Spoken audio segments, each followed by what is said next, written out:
All right, welcome to Revlog. We are now 6 months into quarantine. Can you believe that, BR? No, I cannot believe that. Oh, I, did you just see that? What do you have in your right hand, Brian? Oh, it has come back. It has made It is. another appearance. Is that the same one from last week? There we go. We were asking, will it come back? And Topo Chico rules the day.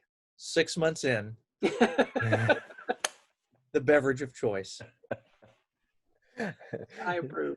Is that how's is the that a hair? cure-all? It is.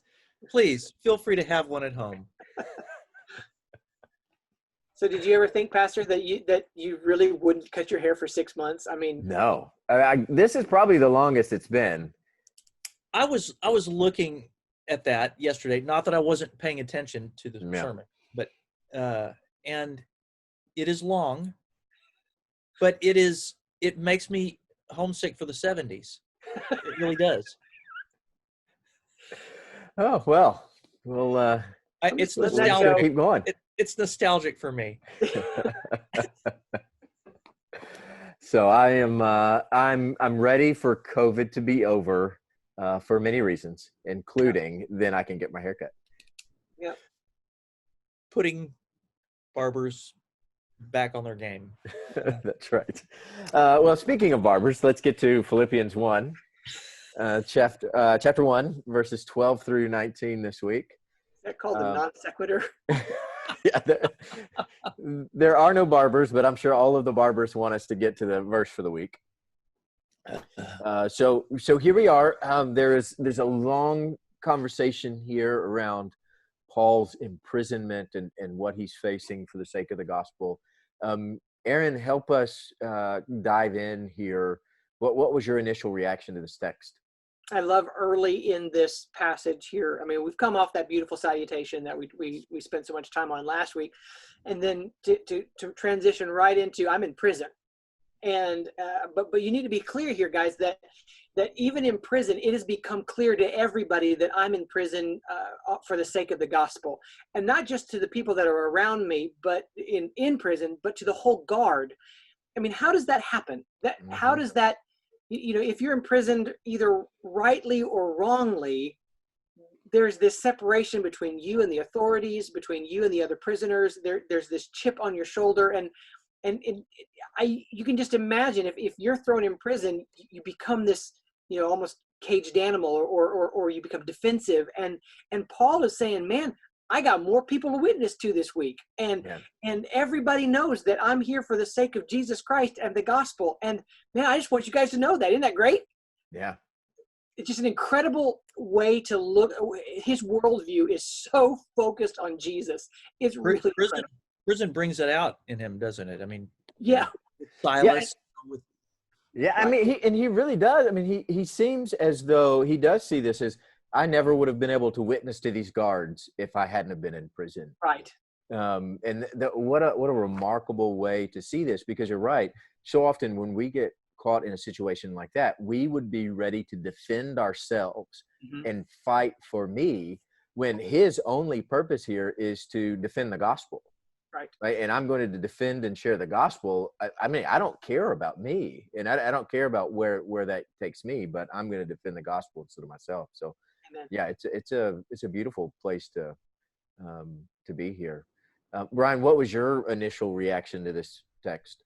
When overwhelmed by difficult circumstances, as Paul often was, and he certainly finds them by the truckload here, the mind attempts to simplify those circumstances in order to organize them and just make sense of them. That's not good or bad. We just try to simplify those things. And that simplification can include a narrowing of possibilities, or a narrowing of possible outcomes, I guess you might say. And Paul says here that he's not doing that. He's not narrowing the possible outcomes. He's saying, anything could happen here. He says in a broad sense that uncertainty rather than determinism is the rule. And here's what I mean by that. He's sort of following Jesus's example or Jesus's thought process. Jesus says all things are possible with faith in God. All things are possible, or he says with God all things are possible is what he actually says. And Jesus didn't say all things are determined. He said all things are possible. But we say, oh, X happens. That means Y is the only determined outcome. Yeah. Right. And Paul says, no, there's a whole scope of things. People are preaching from dishonest motives. Well, who knows what could happen from that, Paul says. I mean, there could be very good things. Things could turn out really good for me. And so he opens up life rather than shuts it down in this passage. And I think that's part of the reason joy comes to the surface in this letter. And that's what is remarkable here in his faith, because there is a little bit of debate on which imprisonment this is, but it's very likely Paul is facing the death penalty at this point, where wow. At the end of this, it could cost him his life. Yeah. And even still, like you said, he's open to any and every possibility, including the resurrection in the end, right? Well, I mean, if he's going to face death, because elsewhere he says, becoming like him in his death, I think it's later in Philippians, and then he says, and so somehow to attain to the resurrection of the dead. So this is always before him, he's throwing open all the doors. Yeah, that's right.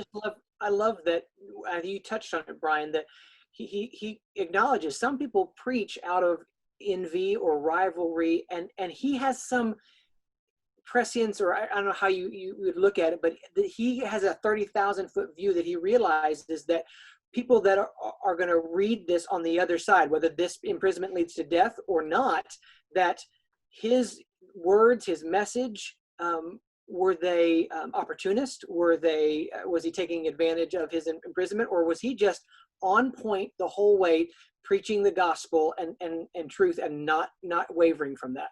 Yeah, exactly, Aaron. That's right. Okay. So, Aaron, what question came to mind as you read this text? Yeah, it's pretty condemning, I would say. When I look at this, when pressure comes on me, do I respond like Paul, or do I go, oh, woe is me? How the circumstance is awful. This is, I just have to endure this. There's no sense of Paul enduring this. He's saying this is the situation that I'm in, that God's put me here, and I'm going to use it for the advancement of the kingdom. And do I do that in my own walk when pressure comes? What rises up? Yeah, they're really, you're right. And I hadn't thought about it in those terms, because he's definitely imprisoned, probably facing the death penalty. And there's no woe is me here. He's just saying, well, so be it. I'm going to be about the work that the Lord's called me to do. That's right. And get on with it. And what a faith to be able to live that way. Yeah. Bryan, what question came to mind for you? I think that faith in part rises from, that faith that you're speaking of in part rises from Paul's belief that we have the opportunity to take an active role in the widening of possibilities. It's not just something good may happen to me. It's that we say, am I looking at this correctly? Is my first interpretation of outcome the only valid interpretation? Mm-hmm. I'm in prison.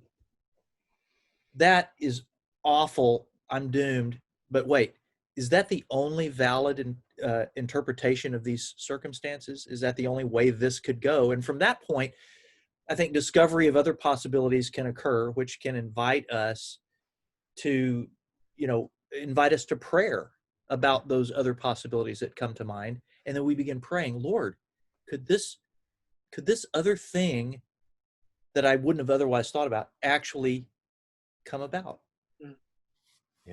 Yeah, even to the point of the chains miraculously falling off his hands and feet, right? That's right. Oh, nothing is ruled out here. No, nothing. And that's a great point. And so I'm looking forward to preaching this passage, and I hope it leads us into a joy in the midst of the pandemic, right? I think there's a great lesson for us here and for all of us. So we would love to hear your thoughts and comments on this passage as well, if you would comment below.